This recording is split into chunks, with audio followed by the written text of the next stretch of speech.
नमस्कार. सरळ आणि सोपी भगवद्गीता या सिरीजमध्ये आपल्या सर्वांचं स्वागत.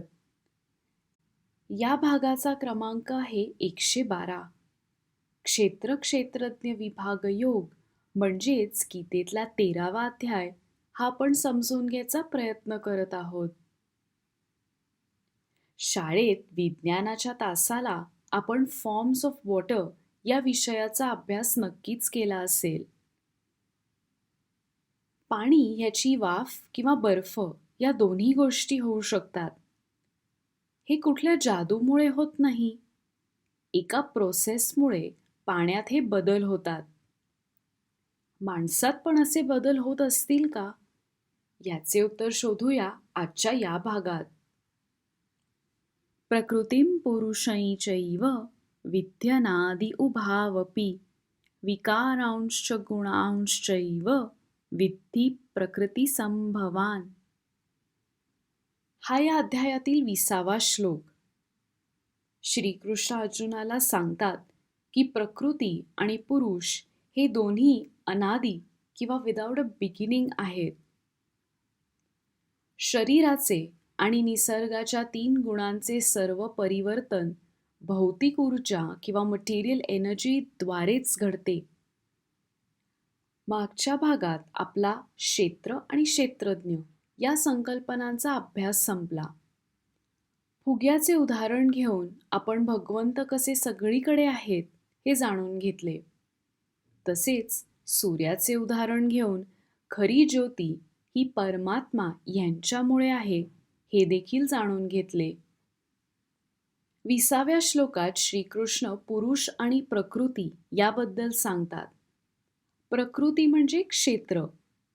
प्रकृतीला आपण आपले शरीर, आपला अहंकार, आपले मन, बुद्धी, इंद्रिये या सगळ्या गोष्टी म्हणून ओळखतो. पुरुष म्हणजे एक प्रकारचे चैतन्य, एक जाणीव, कॉन्शियसनेस. प्रकृती ही शाश्वत किंवा इटर्नल आहे, पण ती सतत बदलत असते. सत्व, रजस आणि तमस या 3 गुणांमुळे प्रकृतीत बदल येत असतात. पुरुष देखील शाश्वत आहे, परंतु तो अव्यय म्हणजे अविनाशी किंवा इम्पेरिशेबल, अनचेंजिंग आहे. मागे एकदा आपण वीज आणि एखादी इलेक्ट्रॉनिक वस्तू ह्याचे उदाहरण बघितले होते. ही वीज म्हणजे पुरुष आणि ती इलेक्ट्रॉनिक वस्तू म्हणजे प्रकृती. सत्व, रजस आणि तमस हे 3 गुण प्रकृतीपासून उद्भवतात किंवा ओरिजिनेट होतात. या गुणांचा सर्व गोष्टींवर प्रभाव पडतो आणि या गुणांद्वारे आपण कृती करतो. याचे एक उदाहरण बघूया. महाभारतातील पांडव बंधू यांना कुंतीने वाढवले.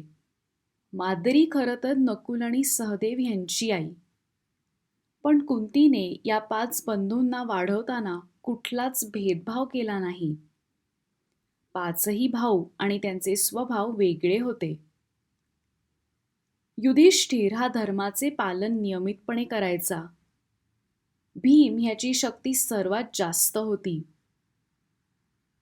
अर्जुन हा धनुर्विद्येत सर्वोत्तम होता. नकुल हा अश्वहृदय किंवा हॉर्समॅनशिपमध्ये उत्तम होता, तर सहदेव ह्याला ज्योतिषशास्त्राचे सखोल ज्ञान होते. थोडक्यात या 5ही भावांना एकाच आईने वाढवले असले तरी प्रत्येक पांडव बंधू याचा कल, स्वभाव हा वेगळा होता. आपण सगळे जरी भगवंतांचा भाग असलो तरी प्रकृतीतील 3 गुण आपल्या स्वभावावर परिणाम करतात.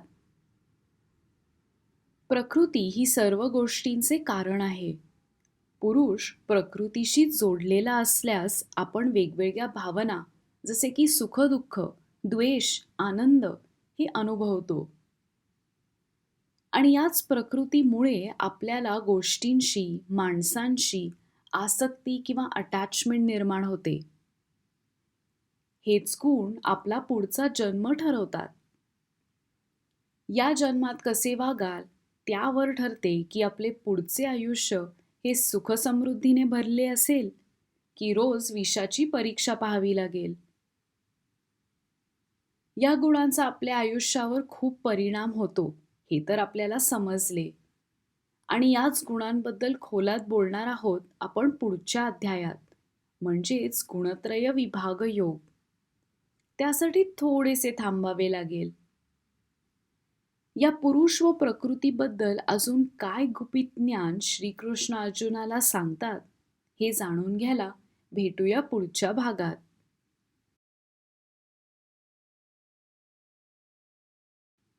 धन्यवाद.